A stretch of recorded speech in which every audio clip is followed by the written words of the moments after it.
Hello and welcome to this board game overview from Tantrum House. Today's overview is for the game Ahau, Rulers of Yucatan by Apeiron Games.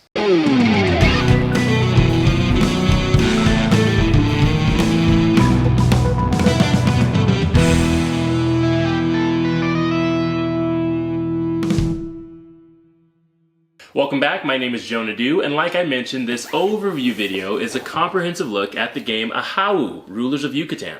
However, this video is sponsored by the creating company, Apeiron Games, so you won't hear me talk about the things that I personally liked or didn't like about the game or gameplay. I'll just keep my comments objective, and I'll give you the inside scoop into how the game's played, how the components look, how the gameplay interacts, so that way if you decide that this game is right for you, you can totally back it and you can enjoy. This Euro-style board game combines elements of worker placement and resource management with innovative dual engine building. It can be played in about 90 to 120 minutes by 1 to 5 players.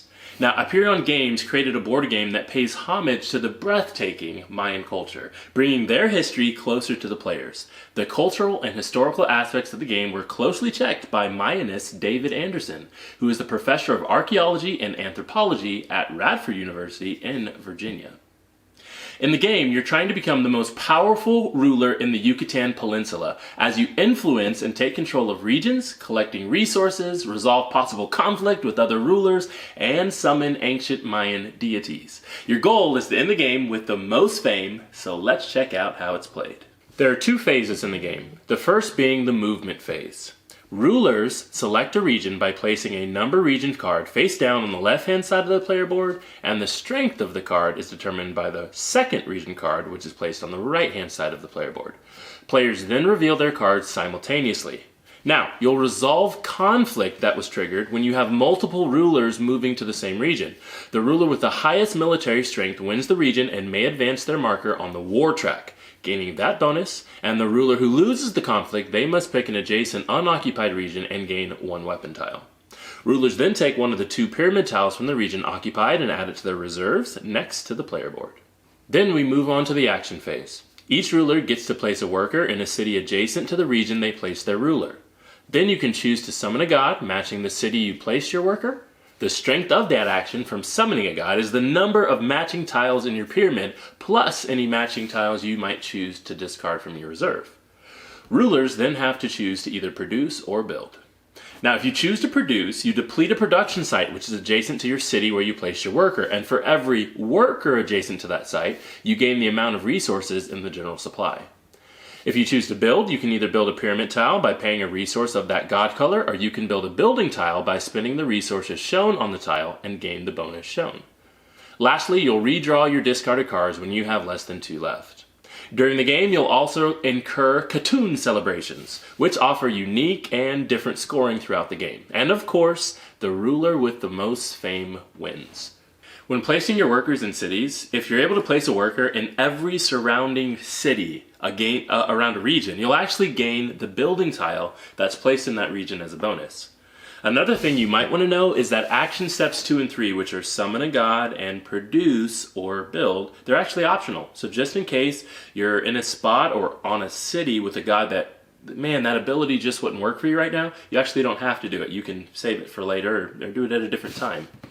You'll also have different god scoring tiles, which are kind of like in-game bonuses, which I really appreciated.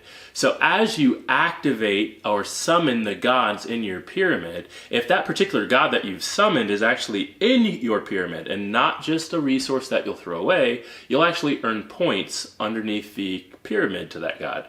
And each god scores differently, and those can be chosen at the beginning of the game. So that'll give you some in-game bonuses and kind of things to manage as you continue and throughout the game.